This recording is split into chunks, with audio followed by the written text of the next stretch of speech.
Here's what's interesting about this. If Barack Hussein Obama did a really horrible real estate deal by giving Crimea to Ukraine, okay, then what kind of horrible real estate deal are you doing by giving Eastern Ukraine to also giving Crimea to Putin?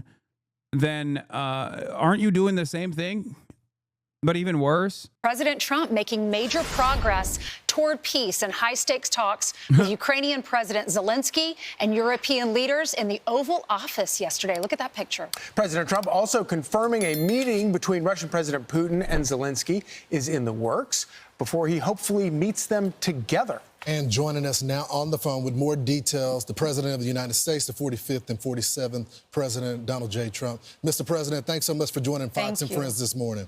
I saw pieces of this convo, and it was so ass. Oh, my Lord.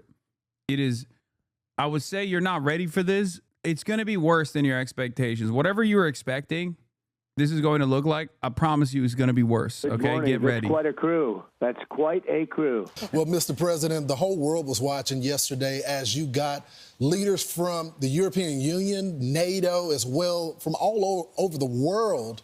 How did you get them to Washington, to the Oval? Let me tell you how. Okay? Let me tell you why they came. Because last time Zelensky came by himself, it turned into a spectacular failure. Okay? So this time, the European allies, who are also servile to Donald Trump's interests, regardless of what, no matter how insane it is, they came with him so that at least like there would be some semblance of decorum. And they glazed them the entire time, hoping that the dude, the president of the United States, the quote unquote leader of the free world, doesn't turn around and say something insanely childish in the process. That's it. It's so funny. All of these like incredibly well-educated, supposedly brilliant minds have to literally sit around this perfect portrait of Europe's century of humiliation. EU leaders lined up like school children as Daddy Trump lectures them behind his desk. These guys all know Donald Trump is a moron. Okay? They all know it. They all know Donald Trump is a moron. You think they don't know? Of course they know. And they just have to sit there and go, yes, Mr. President, you're so brilliant, Mr. President. Please tell us more about how Graydon Carter is a pussy and his Vanity Fair parties suck now. Please tell us more about how, mail-in ballots are actually creating fraudulent results, even though you yourself voted by mail. Every election cycle, Mr. President, we will sit in the cuck chair. What can we do? Nothing. They realized that Trump is a very simple guy. Vladimir Putin is nice to Trump and says, I respect you. And Trump believes it, and he will give him a favorable a deal. So they're like, oh, we got to do the same thing. We just got to brown nose him over and over again, in spite of the reality that like they all know he's a moron. They have to sit there when he goes, everybody transgender. And they go, yes, oui, everybody is transgender. You are right, Mr. President. Office so fast. Well, I think really they have respect for our country again. A year ago, they wouldn't have. Yeah, Lowickism. Lowickism is cancerous, Mr. President. Oui. They wouldn't have even thought about it. Now, we've become the hottest country anywhere in the world. Everybody wants to be here. When I made the call, they came. And they said there's really never been anything like it. You'd have one president or one prime minister, but there's never been, such a group. And these really represent the European nations. You know what this reminds me of? I don't know if you will get the analogy here, but I feel like I'm seeing something that a lot of people don't see here. It feels to me like, when I watch like those hating women podcasts of like these alpha bros, when I see these guys like yelling at women and berating women professionally, I can see how unimaginably insecure they are. But clearly their audiences don't see that. They look at these guys and they go, wow, these guys are so macho. They're so macho. You see the way that they put women in their place. That's how it feels like to me here, where Donald Trump is basically making it seem as though America still has motion around the globe, while simultaneously destroying what remains of America's soft power initiatives and these kinds of like petty aesthetic, like, oh yeah, we came over and we visited the president personally. He uses that as an opportunity to say, see, I'm so hot right now. America is still so hot because I'm in charge. America wasn't so hot. They were abusing us. They were on us. And it's just all of these people are literally just playing this role so that you don't f up the bag. That's it. I see it, but I do feel like a lot of people can't see that reality. You know what I mean? I feel like people are just looking at this and actually believing what Donald Trump is saying, that like this is a show of force. No, man, this is a show of weakness. It's not a show of force at all. These are countries that have lost their dignity a long time ago, have lost their sovereignty a long time ago. Of course, they're going to come and listen when an American president demands it. It's just that you have no motion with the adversaries any longer. We had a good 30-year run, 40-year run at this point of dominating the planet, and that time is coming to a close, okay? These people, and they're very good people, and they want to end the war, that horrible war with Ukraine and Russia. It's a horrible war. It was such a sense of unity, and we all enjoyed watching it because America is on top, and it was on your turf, on your terms. I know yesterday you talked about arranging a meeting to take place in 2 weeks between Putin and Zelensky. Is there an update there? They still pretend not to have motion over the Israel stuff too. Yeah, that's the other side of this story, which is that we do have maximum motion over Israel, and we don't do anything with it because, you know, it's been a fantastic success. Israel's genocide is going on, and no one can stop it because we don't want it to stop. So great, awesome. And do you plan to Big attend? W for America and No, Israel I thought overall. I'd do first let them meet. You know, they haven't been exactly best friends. They haven't gotten along very well. And I called President Putin yesterday, and I do have a good relationship, but it's, you know, only matters if we get things done. Otherwise, I don't care about the relationship. I do have a good relationship with him, but I want to get things done. You know, I've solved 7 wars. We ended 7 wars. I thought this would be one of the easier ones, and this has turned out to be the toughest one. India, Pakistan, I mean, these were big ones, and also all big ones, and some going for 31, 32 years, one for 35 years. The Congo, think of that, the Congo and Rwanda for 35 years. I got that one done. I got them all done, but this one is the one that is the most difficult, and I thought it would be an easy one. So I hope President Putin is going to be good, and if he's not, it's going to be a rough situation. And I hope that President Zelensky will do what he has to do. He has to show some flexibility also. The thing is a mess. This was started by Joe Biden. This was a war that should have never happened. Millions of people are dead. The country's blown to pieces, Ukraine, and it's a shame. You know, my wife Melania wrote that beautiful note to President Putin about children. The children are devastated. They're taken away from their homes. The whole thing. And this is a war that would have never, ever, ever happened if we had a real president. So, Mr. President, it's been barely a week since you announced that first meeting in Alaska, and it's just been days since that meeting, and then you had the meeting yesterday. In the course of having these negotiations, what has surprised you the most between Zelensky and Putin in terms of their strength or weakness of their position right now? Well, I think the fact that maybe they're getting along a little bit better than I thought. Otherwise, I wouldn't have set up the 2 meeting. I would have set up a 3, a trilat. But I think they're doing a little bit better. There's been tremendous bad blood. And again, this was all worked out by an administration that didn't have a clue. And if you remember, they said, well, if you made a minor incursion, that would be okay. That was the end. The whole thing when Biden made that statement. But minor incursion, what does that mean? So I think they're doing okay. I wouldn't say they are ever going to be best friends, but they're doing okay. And we're just going to see. So we're setting up a meeting. I sort of set it up with Putin and Zelensky. And, you know, they're the ones that have to call the shots. We're 7,000 miles away, in all fairness. You know, we've spent through the previous administration $350 billion. Europe has spent a lot also, $100 billion, but it should be reversed if we should have been in for anything. But it wouldn't have happened, so that would have been much better because so many people died. This is the biggest bad situation since World War II. I think the reason why he's doing I'm the peacekeeper, I'm doing peace also is because like even his base recognizes that like Israel is getting unlimited funds to do unlimited baby murder. So he has to make it seem as though he's keeping up his promises of being like the anti-war president. And the dumbest are going to go along with this, okay? The dumbest people that that never left their hometowns, they get all their notes from Facebook, are going to go along with this and be like, what do you mean? Trump is literally doing 6 wars. He ended 6 wars, dude. He's about to end a 7th. Like, what are you, stupid? Shut up. Yeah, the number of wars have gone up to 9. 9 wars now, 69 wars. I've ended 17 wars. I've ended so many wars. There's been nothing even close. So, Mr. President, I know you've been doing deals your entire life when it comes to real estate deals, but this was something a little different. The thing that is surprising a lot of people is when it comes to the security guarantees. I know President Putin said no NATO, and you said, you know what, we're just going to take that off the table. But you did get President Putin to agree to NATO-like protections. So tell us about that. What does that entail?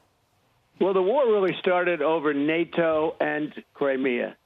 And they wanted Crimea back. That was given, not a shot fired by President Obama in perhaps the worst real estate deal I've ever seen. There's been a couple of them. I would say the Gaza Strip was a pretty bad one, too, given by Israel so they'd have peace. So they gave away a big percentage of their oceanfront property in order to have peace. How did that work out? Not so good.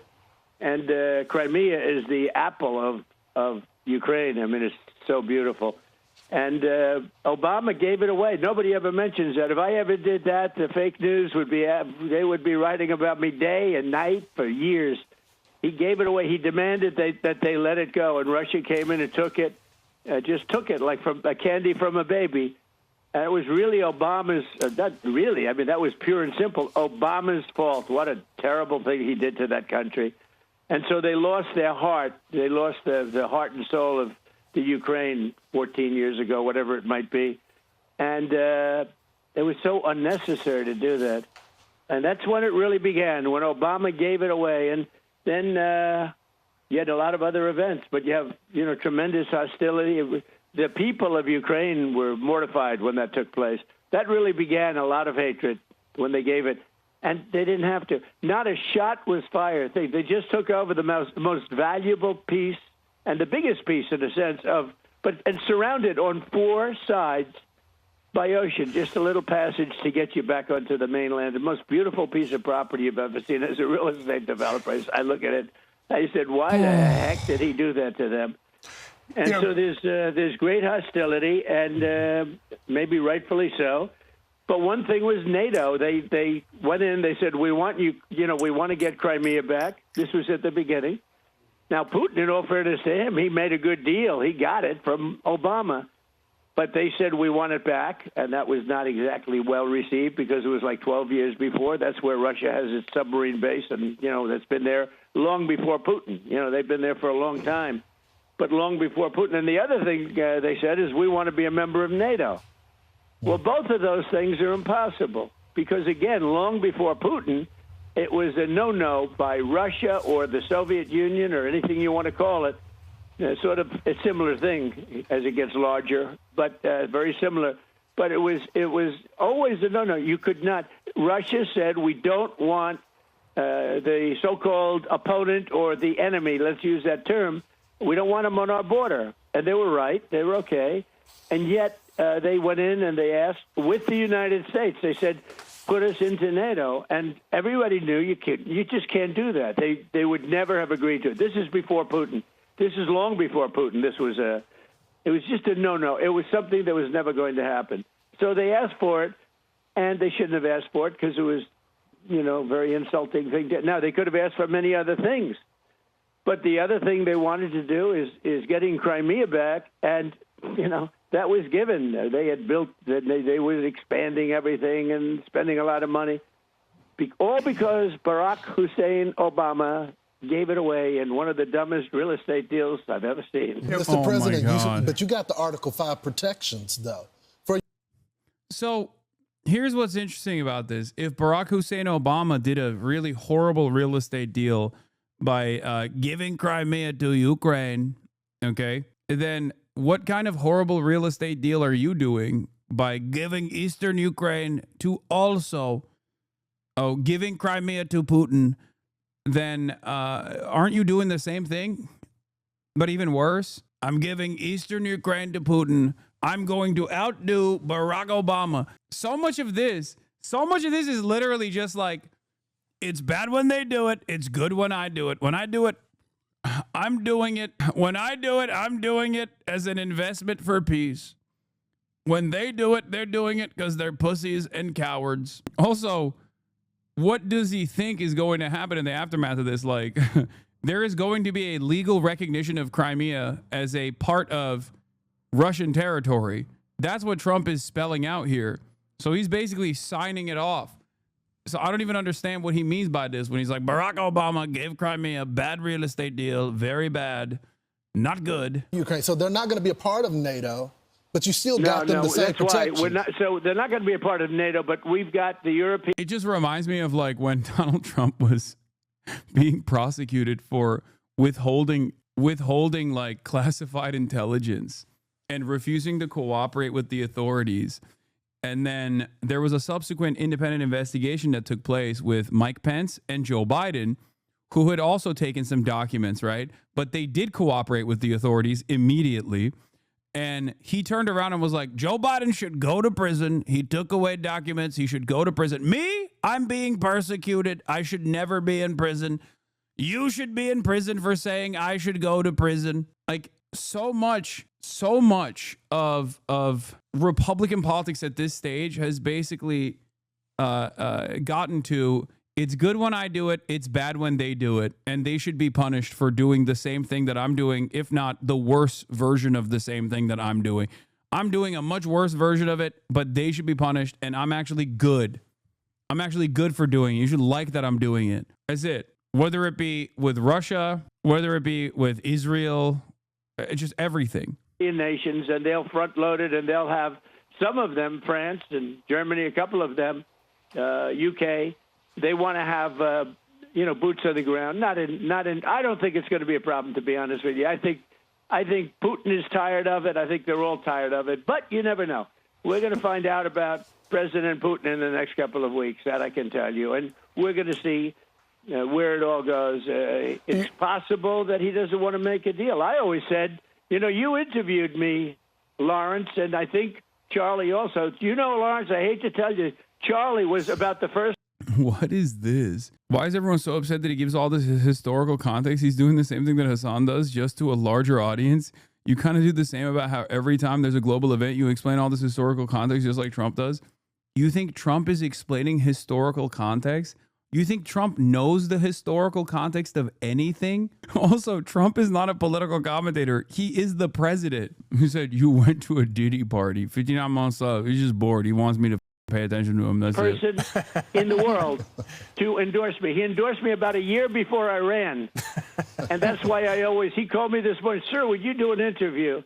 And unlike Biden, I don't need permission from my staff, okay? And then only to be told that I'm not doing it. But Charlie endorsed me about a year before, I think, and he puts it up on his site. It's still not checked. It's still on his site. I endorsed President Trump before he even ran. So I always like a guy like that, I must tell you, Now, Lawrence is going to be a superstar, but he was a little later to the game, in all fairness. Lawrence. Well, it's a lot more crowded these days than it was back then. It's pretty but, Mr. crowded. President, what kind of assurances do you feel like you have that going forward and, past this Trump administration, it won't be American boots on the ground defending that border? Well, you have my assurance. I'm president, and I'm just trying to stop people from being killed, Charlie. Look, they're losing from 5,000 to 7,000 people a week in that ridiculous war that should have never happened. If we had a normal president, not even a great president, if we had a normal president, it wouldn't have happened. But we had a guy that didn't have a clue. And they're losing, think of it, 5,000 to 7,000 a week. So even these guys, they'll say, okay, let's meet next week. I say, you can't meet next week. Next week, you're going to have 7,000 more dead people. You can't do that. You got to get this thing done. One of the things at the table was one of the gentlemen, who's a great guy, but he said, I hope I didn't insult him. He said, well, let's meet in another month or two, and let's see if we can start, making some. I said, a month or two? You're going to have another 40,000 people dead in a month or two. You have to do it tonight. And I did, actually. I called President Putin, and we're trying to work out a meeting with President Zelensky. We'll see what happens there. And then if it works out, then I'll go to the trilat and close it up. Oh, that'd be good. Mr. President, did y'all discuss any land swaps yesterday? Because we've talked a lot about the Donbass region. And what was the feeling in the room? What did the other leaders say about this? Well, they understand. Look, everybody can play cute and this and that, but, Ukraine's going to get their life back. They're going to stop having people killed all over the place, and they're going to get a lot of land. But this was a war, and Russia is a powerful military nation, whether people like it or not. It's a powerful nation. It's a much bigger nation. It's not a war that should have been started. You don't do that. You don't take on a nation that's 10 times your size. And military experts look, if it wasn't for the greatest military equipment, we make the greatest military equipment in the world, and we gave them, whatever. They took probably a lot of money too, but they had tremendous, they had the Patriot missile, which is the best in the world. All the equipment, we make the best equipment in the world by far. Everyone else is like nothing. So we gave them a lot of equipment. Now, with that said, the Ukrainian soldiers were brave as hell because they're fighting a force that's much, much bigger and, in theory, much more powerful. It's not like they've stopped. I assume you've all seen the map. A big chunk of territory is taken, and that territory has been taken. Now, they're talking about Donbass, but Donbass right now, as you know, is 79% owned and controlled by Russia. Oh, my Lord. This is like, if I feel like Brian Kilmeade is not on this panel, because if he was on this panel, he'd be like pushing back and being like, sir, Mr. President, sir, Ukraine didn't, like, he has a more, like, he has a closer to the liberal attitude on Russia and Ukraine. So good thing they have only the sycophants on today. But I mean, he's over here talking about how, like, Ukraine started it, all this shit. Why do you watch Fox? Oh my God. Every day someone asks this question. One, because you have to learn what your enemies are saying. That's number one. Number two, they are interviewing the American president currently. Okay. Especially at a time when, like, unfortunately, the American president seemingly makes unilateral decisions. We're at the mercy of this babbling old fool. So we have to understand where he's coming from, what he's saying. And also, last but not least, it is somewhat entertaining at times. Not right now, but the trilat, more like unilat. They understand what that means. But, Mr. President, what did the other leaders tell you? Because it seemed to be, this is unlike the first Trump term. There was great unity that was there, and we saw their public comments. But when you got them in the Oval Office, and we have this photo of you sitting at the Resolute desk, and all of these world leaders are sitting in front of you. What did they say to you privately? Because it looks like they're on the same page as you, sir. Yeah, they are. They're very good people. They're very good leaders of their countries.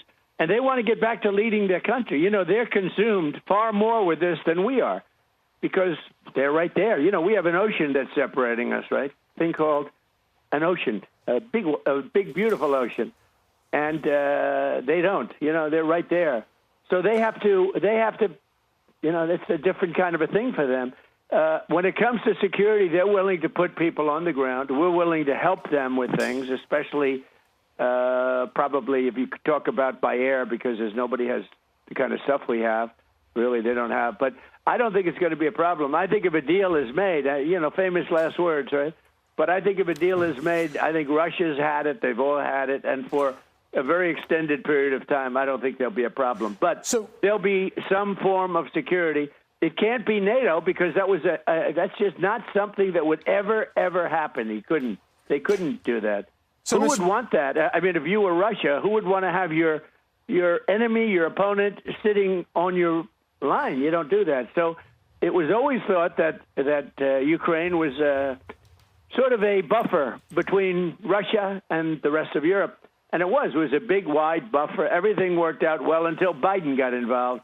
You know, when Biden gave them $100 billion right up front, I don't give them anything. You know, I don't know if you know it, but since I've been there, we don't pay. First of all, I made a deal to take rare earth. That's the equivalent of much more than the $350 billion that Biden got away, because I felt so foolish. It was so stupid what he did. And I was able to make a deal with Ukraine, and they were very nice. They have great rare. I do think it's annoying that, you know, just like with Biden, the leader of the nation is supposed to be a decent communicator. And Biden failed on that because he was too old. And Trump is failing on that because he's also too old and insane. So, like, there's not even a moment of clarity here where he could just be like, because there are some things that he's saying, like he's trying to do the Mersheimer. He's been watching Mersheimer videos on YouTube. He's like, hey, Ukraine is supposed to be a buffer zone between Russia and NATO. It's unique to hear that perspective from an American president, because NATO is your thing, okay? But like he can't even get a salient point across because he's too insane and too narcissistic to present anything. Earth, among the best in the world, and we took much more than the $350 billion, and they were great about it. So we got that, handled. But now we don't pay any money to Ukraine. They buy through NATO, because I got NATO to go from 2% to 5%, 2% when they didn't pay, 2% of GDP, 2% when they didn't pay, and 5% now they do pay. So it's trillions of dollars. So what we do is we make the equipment, the military equipment, and sell it at a full price. We sell it to the NATO. We sell it to NATO, and NATO pays us immediately. And that's the way it's working. And then NATO takes it and does what they want with it, because they really have the right to do what they want with it. But for the most part, they give it to Ukraine. So President Trump, so we're not losing. We're not like we were with Biden, where we're paying hundreds of billions of dollars out. We're paying nothing. President Trump, during the meeting yesterday, when you decided to call Vladimir Putin, what was the reaction among the other people in the room, and what was President Putin's reaction to being brought into a phone call in the middle of your meeting?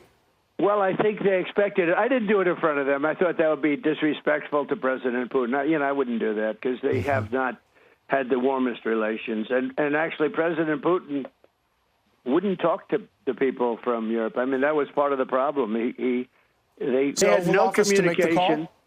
They had no communication with the White House for years as people died. Years with Biden and his people. No communication. Putin told me years. It was years that he didn't speak to anybody from the White House, and it was a long time that he didn't speak to anybody from Europe. No, it's a fractured relationship. And when I came in, I always had, despite the Russia hoax, which truly was a very dangerous thing for our country, but despite that, I maintained a very good relationship. I mean, you saw that when he got off his plane, I got off my plane. There's a warm. I think one of the craziest aspects of like all of these guys behaving in the servile way is that they also normalize what Trump is saying. They prove what Trump is saying is correct in the eyes of the broader public, because all of these other European leaders that have routinely criticized Donald Trump, all of these European leaders that spent the last 3 years being like, Russia is a madman, Putin is a madman, we have to militarily defeat Russia, now have to turn around and be like, Mr. President, it was so amazing that you were actually the only person who could bring Vladimir Putin to the table. You were the only president who could do that. They said that yesterday. Okay? They said that yesterday. Now, we understand why they're doing that. They're doing that so that, the bag doesn't get up. They know that this is the only language Trump listens to, responds to. You have to glaze them. It is what it is. But what's crazy about it is that ultimately makes them look fraudulent. And ironically enough, Biden had that same capability as well. Biden could have just as easily been like, we have to talk to Russia directly, instead of just casting that aside and having all the European leaders also take that position over and over again for 3 years. And then you cede ground to Donald Trump when he inevitably comes into power, and then not only talks to Vladimir Putin, but also does so in a way that offers no mind, no attention, no interest to the Ukrainian position here at all. None whatsoever. There that you can't, there's a decent feeling, and it's a good thing, not a bad thing. People would say, oh, that's such a terrible thing. It's not a terrible thing. You know what? We've got the most nuclear weapons in the world and the most powerful. He's got second. So okay? Can you describe for us how that happened? Did you just announce that you were going to go into the other room to make the phone call, and then you got up and left and then came back? I think they sort of knew I was, at the end of the meeting, I was going to call President Putin, and President Putin expected it.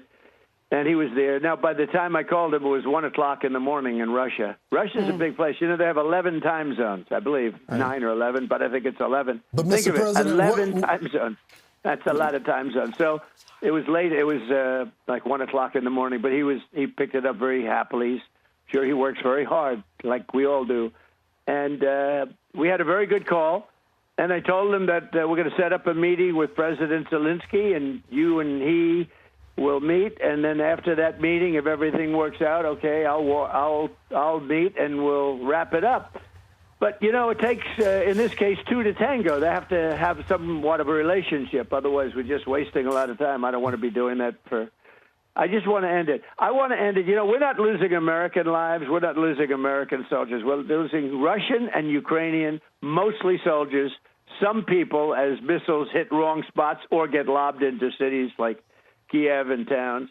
But, if I can save 7,000 people a week from being killed, I think that's I want to try and get to heaven if possible. I'm hearing I'm not doing well. I hear I'm really at the bottom of the totem pole. But if I can get to heaven. It is wild how much he glazes Putin.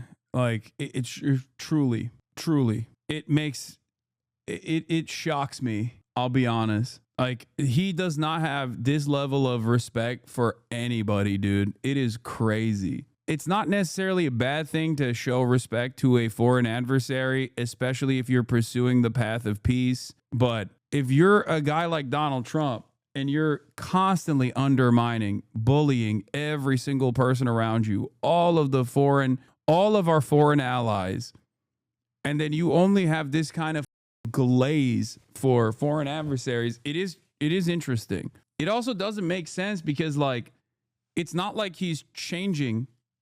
Like, he glazes Xi as well all the time, and that's great, but it's not like it reflects in the policy making side. He will glaze Xi while simultaneously actively doing everything he can to try to fight China's influence around the globe and fail to actually achieve that objective anyway. And I don't even know if there is any capacity to undermine Chinese influence around the world at this stage. So if you're going to be so nice and if you're going to glaze them, then why not cooperate, Evan, this will be one of the reasons. Well, I think I saved a lot of lives with India, Pakistan. They were going at it. The planes were being shot down. That was going to be maybe a nuclear war if I let that go. And I did that through trade. I was negotiating with both of them. I said, I'm not going to make a trade deal with you guys. You're fighting until you get peace. And I got them on the phone. I made a peace deal. And many deals, 6, actually 7. And then we took out the nuclear capability from Iran. That was a big one in those pilots and those planes. When people say, we had the B-2 fly right over President Putin as he left his plane. He looked up, he said, what the hell is that? That's a hell of a noise. We didn't make it environmentally friendly, okay, if that's with you guys. Did the First Lady let you read the letter that Mrs. Zelensky wrote to her? I purposely didn't. I did not do it purposely. It was given to me sealed, and I'm sure it would have been fine, but she gave a letter to Melania, and Melania told me it was absolutely a beautiful letter. So. Yo, you think he's getting cucked? Putin, he's so handsome. He sent... Isn't it beautiful? He sent a photo of himself shirtless riding a horse. I loved it. And she loved it too. We love it together. I sit in the chair. I watch and watch. It's great. This whole time I thought Melania was the one getting cucked. It turns out maybe Trump is getting cucked. So I'm going to see it. They're sending me a copy, but I gave it to her yesterday, sealed. It's nice when you give something sealed. I don't like when things are open. I don't like it. So anyway, it was a beautiful letter, I'm sure. Mr. President, there was a lot of talk yesterday when we were watching this about what happens after your presidency. How can we ensure that this conflict, that Putin doesn't inching closer or more into the Ukraine territory. Is there anything that we can do? Can our congressmen and women pass any laws that would involve Article 5? How would that be handled? All you can do is make sure you get a good president, not one of these wackos like in California that runs the worst state anybody's seen, or that guy in Illinois who his family threw him out of the business because he was no good. Now he's running Illinois and he wants to run for president. He's got zero chance. Maybe Newsom has a little bit of a chance. I don't know, but it's hard to believe because his record's bad. But all you can do is hope you don't get that as president. We have a great bench, as you know that. We have great talent. And J.D. and Marco and Scott Bessen's been great, and Howard. They're all, I mean, we have such superstars. Remember this, take a look at the border. The border was a disaster. Millions of people were pouring through, open border. Within 2 months, it was perfect. And within now, every week, every month, they say zero people are coming in illegally. We were taking people from prisons all over the world, gang members, insane asylum, mental patients from the worst insane asylums in the world that dropped into our place. So now we have a very secure border, beautiful border. I built hundreds of miles of wall. Without that, we couldn't have a secure border. Mr. President, it's clear that you have operational control of the border. I mean, when the numbers hit zero, that is clear for the whole world to see. I'm curious. 3 months, 3 months in a row. Right, without new laws even having to be passed. But, Mr. President... Now I'm doing something that I'm having such fun with because I'm helping people. I've made Washington, D.C. Just an incredible place in literally 4 days. I have friends that say they're going out to dinner. Did you see what's happening with the restaurants? They're bursting. Yes, they were all closing and going bankrupt. I mean, it would be... it would be great. There's a guy named Sean Hannity. He might take a very lovely young lady that he knows very, very well to dinner in Washington, and they don't have to. And she's sitting right next to you, by the way. That's right. But Mr. President, I don't want to get him in trouble, so I better explain exactly. We don't want any secrets here. 4 days. I have friends that say in Washington, D.C. Just an incredible place in literally 4 days. I have friends that say they're going out to dinner. Did you see what's happening with the restaurants? They're bursting. Yes, they were all closing and going bankrupt. I mean, it would be. It would be great. There's a guy named Sean Hannity. He might take a very lovely young lady that he knows very, very well to dinner in Washington, and they don't have to. And she's sitting right next to you, by the way. That's right. But Mr. President, brother, he is so messy. He's so messy, dude. He's so messy. I want to get him in trouble, so I better explain exactly. We don't want any secrets here. But exactly that's the greatest relationship. I hope I'm not breaking any news. This could be the biggest. Hey, this could be the most important thing I said. But let me tell you, those are two great, Ainsley and Sean, great people. And when they go out to dinner, I don't want to see them get mugged. Now they can go out. They can hold hands. They can walk down the street. They're both superstars. I want to know who makes more money, because she's got to be making a lot. Mr. President, we're so happy for them. But on a serious note, Mr. President, when you had those world leaders, because this is the topic of conversation for the whole world, when you had them sitting in front of you, did they express concerns about the next president, that they're not going to get the same type of treatment, security guarantees? Part of the deterrent of future attacks is your peace through strength. So that they say to you, Mr. President, we're concerned about the next leader? They did. We talked about it. You know, it is what it is. I could say the same thing about them. I said, supposing you get a terrible leader in UK or France, or, you know, we had Ursula there who runs the whole gamut. You know, we just made the biggest trade deal in the world. She's in charge of the Commission, the European Commission, and she's the boss. She was there too. I mean, that was really an incredible array of people. But, you know, they say that actually maybe even more with regard to the economy. We have $17 trillion being invested in the United States and committed, and numbers that nobody's ever seen for AI plants and for this and for that. And we're taking in trillions and trillions of dollars. That's why we're doing so well. Plants are being built all over the country. Our country has gone from a debt. Dude, for sure. For sure. That's definitely happening. Things are so good. If only he just keeps repeating this over and over again, then maybe people will believe it. Now, of course, there are some people who